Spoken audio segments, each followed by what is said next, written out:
우리가 잘 알고 있는 요한 웨슬리도요, 이렇게 은혜 받은 그날 사실은 마음이 내키지도 않았는데 집회에 갔다가 평신도가 읽는 로마서 서문을 듣다가 회심을 했거든요. 그러니까 어쩌면 오늘 이 시간에 여러분 가운데 꼭 와야 되겠다 이런 마음으로 오신 분이 계시다면 하나님이 정말 여러분 가운데 기름 부으셔서 놀라운 은혜와 응답이 있게 되시기를 축복합니다. 아멘. 그러나 또 저처럼 이거 가야 되나 말아야 되나 이런 마음이 있었음에도 불구하고 그냥 개의치 않음에도 불구하고 오셨어도 하나님이 그 마음 가운데 은혜를 더하여 주실 줄로 믿습니다.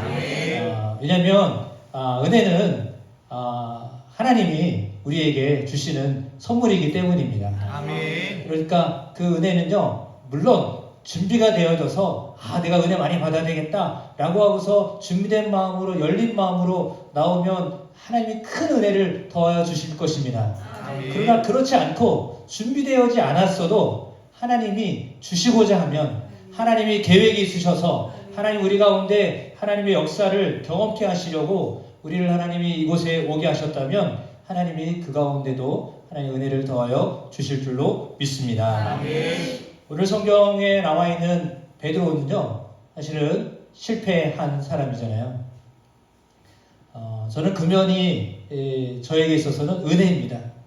실패한 사람, 왜냐하면 예수님 3번이나 크게 부인했던 사람이잖아요. 여종이 질문했을 때 당신 예수와 함께 했던 사람 아니냐, 같은 분이 아니냐라고 질문했을 때 가장 낮은 계층에 있었던 하녀가 베드로에게 질문했을 때 난 그런 사람 모른다고 부인하고 저주하고 그것도 3번이나 그렇게 했던, 어떻게 보면 철저히 실패했던 사람이에요. 예수님을 잘 따라간다고 했지만 결정적인 순간에 예수님을 부인했던, 저주했던 사람이잖아요. 그래서 어떻게 보면 신앙적으로도 이렇게 승승장구 올라가야 될 순간인데 그 순간에 완전히 나락으로 떨어졌던 것을 경험했던 사람이요, 베드로입니다. 그런데 그 베드로에게 오늘 예수님이 찾아오셨잖아요.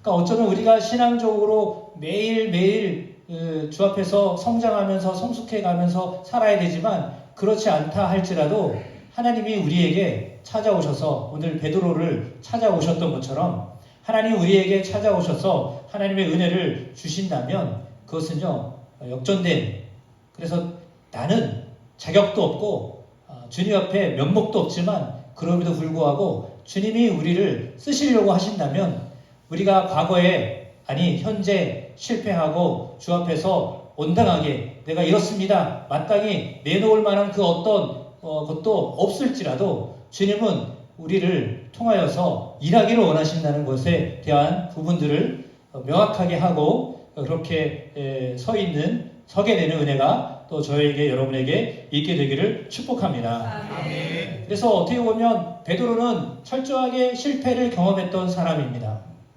주님을 열심히 따랐던 사람이지만 그러나 아주 철저하게 실패를 경험했던 사람입니다. 예수 그리스도 안에서 잘못된 것이 어쩌면 많았던 사람이라고 해도 과언이 아니겠죠. 그럼에도 불구하고 하나님은요, 그러한 실패에도 불구하고 오늘 베드로를 통하여서 하나님의 일을 하시고자 하고 있다라고 하는 것은 참으로 은혜라고 믿습니다. 왜냐하면 주님 안에서요, 우리가 경험한 실패는요, 어쩌면 은혜로 연결되기 때문입니다.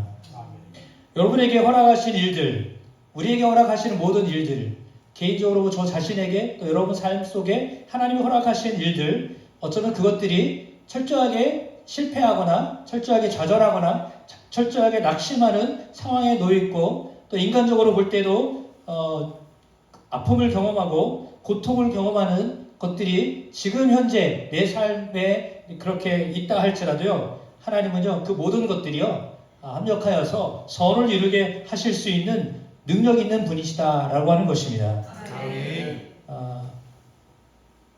웨슬리는 상당히 좌절을 많이 경험했던 사람입니다. 교회 안에 철저하게 교회 안에서 은혜를 누리고 또 살려고 했던 사람이잖아요. 국교의 성공의 사제였습니다. 그래서 교회 안에서만 뭔가를 하려고 했었던 그런 철저한 어떻게 보면 율법에 아주 매여 있었던 사람이었습니다. 그리고 그는 그럼에도 불구하고 그러냐 조지아라고 하는 미국의 조지아로 선교를 갔을 때요. 거기서 처절하게 실패합니다. 내가 복음을 전할 수 있겠다. 내가 원주민에게 복음을 전할 수 있겠다라고 해서 어쩌면 자신만만하게 미국에 건너갔습니다. 그리고 선교사로서의 그 역할을 하려고 했습니다. 그런데요, 아주 처절하게 실패했습니다. 도망 나왔습니다. 개인적으로 거기에 가면 여자도 없고 유혹도 받지 않겠고 그래 내가 승리할 수 있겠다 그런 마음을 가졌는데 가서 이 여자를 만나서 실패했습니다. 그리고 그것이 문제가 해결되지 않아가지고요 도망 나오다시피 했습니다. 거기다가 겁이 많아가지고요 풍랑을 만났을 때에도요 철저하게 굉장히 겁 많았던 사람이었습니다. 그럼에도 불구하고 하나님이요 그렇게 처절하게 실패했고 스스로 내가 율법을 지켜가면서 하나님 앞에서 내가 성실하게 살아가겠다, 내가 열심히 살아보겠다라고 하는 그런 마음으로 충만했던 사람이었거든요. 그럼에도 불구하고요 그렇게 처절하게 실패한 것들을 경험하게 하셨어요. 풍랑을 만나면서요 아주 내가 초라한 존재구나라고 하는 것을 깨달았는데 모라비안 교도들이요 그 와중에도요 하나님 앞에 확신 있게 찬양하고 예배하고 기도하는 모습을 보면서 나는 뭔가 라고 하는 것들을 생각하면서 그 뒤로 그의 삶의 사역에 있어서 큰 전환점이 생겨났습니다.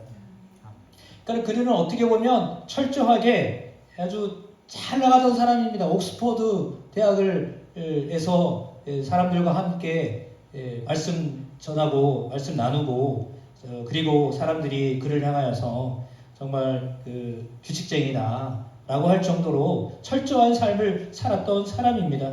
하나님 앞에서 정말 열심히 살아보려고 했던 사람이거든요. 근데도 불구하고 그는 실패를 경험할 수밖에 없었습니다. 그것도 철저하게 그래서 아주 피난을 나가는 것처럼 그러한 사람 앞에도 설 수 없는 그런 상태, 마음의 상태, 영적인 상태가 있었거든요. 그럼에도 불구하고 하나님은 웨슬리가요 훗날에 교회 안에서만 머물지 아니하고요 바깥으로 나가서 야외에서 설교하면서요 수많은 사람들을 예수님께로 인도하는 놀라운 구원의 역사를 이루게 하셔서 그는 세계가 나의 교구다라고 하는 그런 유명한 말을 하게 하셨습니다. 그러니까 어떻게 보면 철저하게 이렇게 나락으로 떨어져 본 경험이 있었기 때문에 그리고 그가 가지고 있었던 생각들 관념들, 나는 이렇게 신앙생활을 해야 돼 라고 하는 자기가 생각하고 있었던 어떤 그 고정관념 그 안에서 머물러 있었던 사람인데 그럼에도 불구하고 하나님이 그 모든 관념들을요 개념을요 다 뛰어넘어서 살게 하셨고 사역을 그렇게 하게 하셨습니다. 그렇습니다. 우리는 신앙생활을 하면서 잘해보려고 합니다. 아마도 오늘 이 저녁에 하나님 앞에 나와서 기도하는 모든 분들이요 하나님 앞에 내가 정말 열심히 신앙생활을 해봐야 되겠다라고 하는 마음으로 이전에 찾아오신 줄로 믿습니다. 그냥 한번 가보지 라고 하는 마음이 아니라 정말 내가 열심히 해보겠다라고 하는 마음으로 또 이 기도까지 올라오신 줄로 믿습니다. 그래서 그런데도 불구하고요 우리가 내가 열심히 해보겠다 내 힘으로도 한번 주님을 위해서 살아봐야 되겠다라고 하는 그런 마음을 가지지만 때로는 그 마음만 있지 실제로 그렇게 되지 못할 때도 있잖아요. 그래서 나는 이렇게 열심히 하고 싶은데 왜 이렇게 환경이 안 따라주나 또 왜 내 삶이 이렇게 더 복잡해지나 왜 힘들어지나 라고 하는 그런 어떠면 그런 실패감들이 패배감들이 우리 가운데 있기도 합니다. 그래서 어떻게 보면 신앙생활을 하면은 더 좋아지고 환경적으로도 더 좋아지고 내 마음도 더 부유해지고 그래야 되는데 그러지 않은 현실 때문에 이런 괴리감이 생깁니다. 이상은 있는데 현실은 그렇지 않기 때문에 내가 어떻게 지금 잘하고 있는 건가 라고 하는 그런 생각을 하기도 합니다. 저는 목사이지만 때로는 그런 생각을 많이 하거든요. 이렇게 했으면 좋겠는데 그렇게 되지 않는 저 자신의 모습을 보면서 그렇구나. 인간이라는 것이 그럴 수밖에 없구나 라고 하는 것을 처절하게 깨달을 때가 많이 있습니다. 웨슬리가 늪에 빠져서 허우적거렸을 때, 폭풍우 가운데에서도 두려웠을 때, 그럼에도 불구하고 철저히 하나님 앞에 기도하며 나아갔던 사람들, 그런 사람들을 그는 보면서 왜 내게는 그런 확신이 없을까? 왜 내게는 이런 믿음이 없을까? 라고 하는 그런 생각을 가졌는데, 훗날에는 그런 생각들이, 그래서 실패를 경험해보고 내가 이 정도밖에 되지 못하는구나 라고 하는 것들을 실제로 자기 자신이 인정해 가면서 훗날에는 그럼에도 불구하고 훌륭한 믿음을 전하는 사람, 또 복음을 정말 세상 곳곳에 전할 수 있는 사람이 되게 하셨다라고 하는 것을 생각해 보면, 어쩌면 우리의 삶 속에 지금 처절하게 경험하고 있는 실패나 낙담이나 좌절감들, 고통과 슬픔들, 아픔들, 이것들은 그냥 가는 것이 아니라 우리의 생활에, 우리의 신앙에 정말 밑거름이 된다라고 하는 것에 대하여서 인식을 바꿀 필요가 있습니다. 예, 바울은 스데반을 핍박하는 일에 앞장섰던 사람이었죠. 그럼에도 불구하고 하나님은요, 그를 다메섹 도상에서 부르셨습니다. 그러니까 하나님의 입장에서 볼 때는요, 저 사람, 사울과 같은 사람은요, 사실은 이렇게 별로 도움이 되지 않았던 사람입니다. 그런데도 불구하고 하나님은요, 그런 사람을 들어서 하나님을 예수 그리스도의 복음을 전하는 사람으로 쓰시잖아요. 그러니까 그 마음속에 내가 이런 잘못을 했던 사람인데, 내가 주님을 핍박하던 사람인데 감히 내가 어떻게 주님을 전하는 사람이 될 수 있을까라고 하는 그런 마음이 왜 없었겠습니까? 그럼에도 불구하고 하나님은 그를 통해서요, 이방인에게 엄청난 많은 일들을 이루게 하시고, 우리가 들고 있는 성경책의 신약의 거의 절반 이상 되는 것들을 기록하게 하셨어요. 그래서 하나님은 참으로 놀라우신 분이십니다.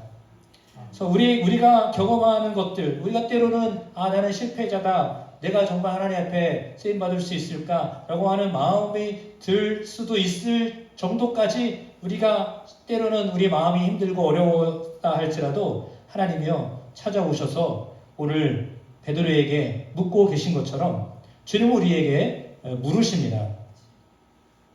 내가 이 사람들보다 나를 더 사랑하느냐? 철저하게 실패했던, 그리고 주님 앞에 정말 얼굴 들 수 없었던 베드로였지만, 주님은 그럼에도 불구하고 너 정말 날 사랑하냐? 라고 하는 질문을 하십니다. 한 번도 아니고 3번이나 계속해서 묻고 계십니다. 주님은 어쩌면 그 질문을 지금 우리에게 하고 계십니다. 내가 원하는 만큼의 어떤 신앙생활을 하지 못하고 있고, 그럼에도 불구하고 하나님이 우리에게 또 질문하시는 겁니다. 너 정말 나를 사랑하느냐? 질문하십니다. 그 질문 앞에서 부끄럽지만, 창피하지만, 그럼에도 불구하고 주님 사랑합니다. 정말 주님을 사랑합니다. 라고 하는 그런 고백을 드리게 되시기를 축복합니다. 오늘 베드로가 그 고백을 하였기 때문에 하나님은 그 베드로의 고백을 진심으로 받아주셨습니다. 그래서 그는 3번 부인했지만 3번 하나님을 향하여, 예수님을 향하여서 제가 주님을 사랑합니다 라고 하는 고백으로 다 만회하게 하셨습니다. 그러니까 우리가 때로는 실패하고 낙심하고 좌절하고 이런 경험을 하지만, 그럼에도 불구하고 그것을 만회할 수 있도록요, 하나님 우리에게 기회를 주시는 분이십니다. 주님은 참으로 세상적인 성공만을 통하여서 일하시는 분이 아니다 라고 하는 것을 깨닫게 하십니다. 이렇게 잘된 사람만 하나님이 쓰시는 게 아니구나. 이렇게 실패하더라도, 이렇게 낙심하더라도, 이런 잘못을 했을지라도 하나님이 들어서 쓰실 수 있구나 라고 하는 것들을 오늘 베드로를 통해서 하나님 우리에게 말씀해 주고 계십니다. 그러니까 철저하게 성공을 향하여서 이렇게 성공해야 하나님이 영광을 받으실 거야 라는 생각으로 우리가 살기가 쉽잖아요. 그래서 스스로도 나는 이제 실패자야 라고 하는 그런 마음들이 우리 가운데 조금씩은 다 있단 말이죠. 그럼에도 불구하고 하나님은 우리 안에서 낙담하고 실패하고 때로는 일어날 수도 없는 어떤 그런 상황에 놓여 있다 할지라도요, 주님이 우리에게 또한 찾아오셔서 오늘 또한 이렇게 베드로에게 찾아오셔서 질문하셨던 것처럼 여러분에게도 동일하게 질문하십니다. 내가 나를 정말 사랑하느냐? 이렇게 질문하십니다. 그 질문에 대하여서 오늘 베드로와 같이 네, 정말 부끄럽지만 주님 사랑합니다. 이렇게 고백할 수 있는 그런 은혜가 우리에게도 있게 된 줄로 믿고 감사드립니다. 네, 그렇습니다. 어쩌면 이게 예수님은 철저하게 실패하셨던 분으로 기록에 남을 수 있는 그런 십자가를 지셨던 분이십니다. 세상 사람들이 볼 때, 그리고 유대인들이 볼 때 나무에 달려 죽으셨던, 그러니까 하나님 사람이 아니라 하나님께 저주받은 사람의 모습으로 예수님의 마지막 모습은 그 모습이었습니다. 그러니까 사람이 볼 때는요, 철저하게 망가졌던, 완전히 저주받으셨던 그 모습, 완전히 실패한 모습이 예수님의 마지막 살아계셨을 때의 모습입니다. 영광스러웠던 어떤 모습이 아니죠. 부활하시기 전에 예수님의 마지막 모습은요, 처절하게 실패한 인간의 모습으로 계셨어요. 그럼에도 불구하고 하나님이요, 그것을 실패했다라고 보시지 않으시잖아요. 우리가 또 그렇게 생각하지 않잖아요. 세상의 사람들은요, 십자가는 저주받은 것이요, 실패한 인생의 그 전형물이라고 이렇게 보여지는데, 그러나 하나님을 놀랍게도요, 그 실패한 십자가가요, 성공한 십자가, 주님 앞에 영광이 되는 십자가가 되게 하시잖아요. 아멘. 그래서 우리가 생각하고 있는 그 실패감, 우리가 가지고 있는 낙심된 마음들, 우리가 생각하는 어떤 좌절스러운 어떤 상황들, 그것이요, 하나님이 보실 때는요, 다르게 보실 수 있다라고 하는 겁니다. 아멘. 그러니까 철저하게 주님 앞에서 내가 이런 실패자입니다라고 고백하면 할수록 어쩌면 하나님은 그때에 더욱더 우리에게 하나님의 전능하심과 하나님의 능력을 보여주실 수 있는 절호의 은혜의 기회가 될 수 있다는 사실을 기억하셨으면 좋겠습니다. 그러니까 주님의 십자가가 아니었으면 부활의 어떤 영광을 보실 수 있으셨겠습니까? 그러니까 우리가 인간적으로 살아가면서 느끼는 그런 실패감, 좌절감, 낙심된 마음들, 그것들을 경험해보지 않은 사람이 어떻게 또다시 일어나는 사람을 향하여서 용기를 내라고 말할 수 있겠습니까? 근데요, 정말 주님은 우리에게 그렇게 다운되고 낙담되고 어려움에 처해 있어 할지라도요, 주님이 우리에게 찾아오셔서 먼저 손을 내미시는 분이시기 때문에요, 우리에게는요, 참 소망이 있는 것입니다. 여러분, 기도의 제목을 가지고 기도하려고 오셨어요. 나는 이런 소원을 이루고자 하나님 앞에 간구하는데 왜 하나님은 아직까지도 내 기도에 응답하지 않으시는가? 라고 하는 어쩌면 그런 약간 약심스러운 마음도 있지만, 그러게 뭐 여지껏 기도한 게 있는데 그래도 해야지 라고 하는 마음이 더 크기 때문에 하나님 전에 나와서 또 그 기도 제목을 붙잡고 하나님 앞에 기도합니다. 그러니까 여지껏 응답을 하지 않으셔서 과연 내가 기도하는 이 기도가 정말 하나님 기뻐하시는 기도 맞나? 라고 하는 생각이 들어오기도 하지만, 그럼에도 불구하고 하나님 앞에 또 여전히 기도합니다. 그래서 그렇게 기도하는 그것을 하나님은요, 정말 기뻐하십니다. 그러니까 때로는 내 마음의 소원이 아직까지 응답되지 아니하여서 이거 정말 이거 이렇게 계속 기도해도 괜찮나? 라고 하는 마음이 들 수 있을지 몰라도, 그럼에도 불구하고 하나님이요, 그럼에도 불구하고 기도하는 사람을 하나님이 기뻐하시고 그가 간구하는 기도에 더 좋은 것으로 역사해 주시는 하나님이심을 믿습니다. 아멘. 오늘 베드로는 하나님 앞에, 사실은 예수 그리스도 앞에 사실은 이제 얼굴도 들 수 없었던 사람이잖아요. 고향으로 돌아가서요, 이제 결코 내가 주의를 할 수 없겠다 라고 하는 그런 마음이었습니다. 근데 불구하고요, 주님을 사랑한다고 하는 좀 부끄럽지만 창피하지만 그런 고백을 드렸을 때 주님은 3번이나 그에게 말씀하십니다. 내 어린 양을 먹여라, 내 양을 쳐라, 내 양을 먹여라 말씀하십니다. 그렇습니다.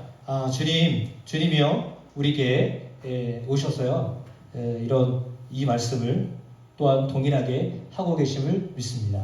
그래서 여러분 안에 그 기도의 제목이나 또 여러분 삶에 실패했거나 낙담하거나 지금 고통 중에 있거나 어려움이 있어도 내가 주님을 사랑합니다 라고 하는 것에 대한 고백을 드릴 수 있다면 주님은요 반드시 우리 안에서 하나님이 하시고자 하는 일들을 이루시고자 우리를 다시 세워주심을 믿습니다. 아멘. 베드로에게 다시 한번 기회를 주셨던 하나님 예수 그리스도 그분이 또한 우리에게 또한 주님의 일을 감당할 수 있도록 하나님이 그렇게 우리에게 장을 베풀어 주시는 하나님이심을 믿습니다. 아멘. 우리가 하나님 앞에 쓰임을 받는다는 것보다 더 존귀한 일은 없습니다.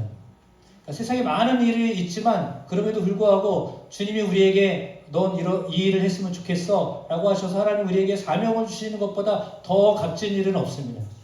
근데 오늘 베드로에게 넌 사명이 내 양을 먹이는 일이야 라고 하면서 당신의 양을 먹이라고 그렇게 아주 귀한 사명을 맡겨주셨듯이 주님 오늘 이 시간 하나님 앞에 나와 기도하는 여러분의 기도를 들으실 뿐만 아니라 여러분 가운데 혹시 놓쳤던 사명을 다시 한번 부를 듯이 일어날 수 있도록 도우시는 분이 예수 그리스도이심을 믿습니다. 오늘 이 저녁에 여러분 하나님 앞에 기도하시면서 여러분 마음에 있었던 낙담된 마음들, 좌절했던 마음들, 실패감들 그것들을 그냥 있는 그대로 주 앞에 그대로 다 고하시면서 그럼에도 불구하고 나 주님을 사랑합니다. 제가 주님을 사랑합니다. 이렇게 고백하면요. 하나님이 여러분의 그 마음을 받으셔서 여러분의 삶이 정말로 복되게 인도하여 주실 줄로 믿습니다. 그런 주님을 경험하도록 역사하여 주실 줄로 믿습니다. 제가 어디 그 설교를 듣다가 그 이야기를 좀 충격을 받았습니다. 숭실대학교가 미션 스쿨인데 그 대학에서 이 전도를 하지 못하도록 했대요. 지금의 상황이 영적으로 그런 상황입니다. 자, 이 미션 스쿨인데 복음을 전하는 것을 하지 못하도록 이렇게 정했다라는 거예요. 그 말을 들으면서 제가 상당히 충격을 받았습니다. 야, 전도하라고 독려해야 될 학교에서 전도하지 말라고 금지를 했다고 하니까 이게 뭐 거기만 그러겠냐라는 생각을 해보면 이게 심각하구나 라는 생각을 해봅니다. 교회는 어쩌면 지금 우리가 살아가고 있는 이 시대 교회는 세상 사람들이 볼 때에 좀 성과 같은 섬이나 성과 같은 그런 그런 공동체, 우리가 좋게 이야기할 때는 공동체 아니면 사람들이 볼 때 집단 이렇게 보여질 수도 있거든요. 자기들만의 어떤 그런 것들 추구하는 사들 이렇게 보일 수도 있거든요. 그래서 어떻게 보면 세상이 교회나 세상이 믿는 우리들을 그렇게 고운 눈으로 보지 않고 있는 그런 시대입니다. 그래서 어떻게 보면 우리 스스로도 우리 믿는다라고 하는 것 자체를요 정말 떳떳하게 자랑스럽게 얘기할 수 없는 그런 시대를 우리가 살아가고 있습니다. 참 믿음을 유지한다는 것 자체도 힘들어 보이는 그런 시대를 우리가 살아가고 있습니다. 그럼에도 불구하고 주님은 우리 안에서 우리에게 질문하시는 것입니다. 나를 사랑하느냐? 질문하십니다. 예, 주님 앞에 우리의 마음이 이렇게 올곧하게 서 있게 되기를 축복합니다. 어떤 세상에 펼쳐지는 영적 상황이나 우리가 놓여있는 어떤 상황이 그다지 좋지 않은 상황에 놓여있지만 그럼에도 불구하고 우리가 주님을 향하여서 주님 사랑합니다 이렇게 고백할 수만 있다면 주님은요 우리 안에서요 놀라운 일들을 끊임없이 계속해서 이루어가도록 우리를 사용하여 주실 줄로 믿습니다. 그래서 주님의 양을 먹이고 주님의 양을 치고 그런 일들을 하는 일에 하나님이 우리를 통하여서 귀하게 쓰시고자 하시기 때문에 또한 우리도 그렇게 쓰임받는 놀라운 삶을 살도록 이끌어 주실 줄로 믿습니다. 그러한 복이 있는 삶을 살아가는 여러분 모두가 다 되어지시기를 주의 이름으로 축원합니다. 그래서 오늘 이 시간 하나님 앞에 기도하며 나아가는 여러분의 심령 속에 하나님이 부어주시는 또 하나님이 야 네가 나를 사랑하는데 나는 너를 더 사랑해. 네가 나를 사랑한다고 말하는데 나는 너무너무 사랑하거든. 네가 아프면 아플수록 내가 더 많이 사랑한다 하시는 그 예수 그리스도의 내적인 음성이 여러분에게도 들려지게 되실 줄로 믿습니다. 그래서 하나님 오늘 우리가 하나님 앞에 기도할 때에 하나님 나를 사랑하신다고 말씀하시니 하나님 제가 주님의 음성에 순종하며 살게 했습니다.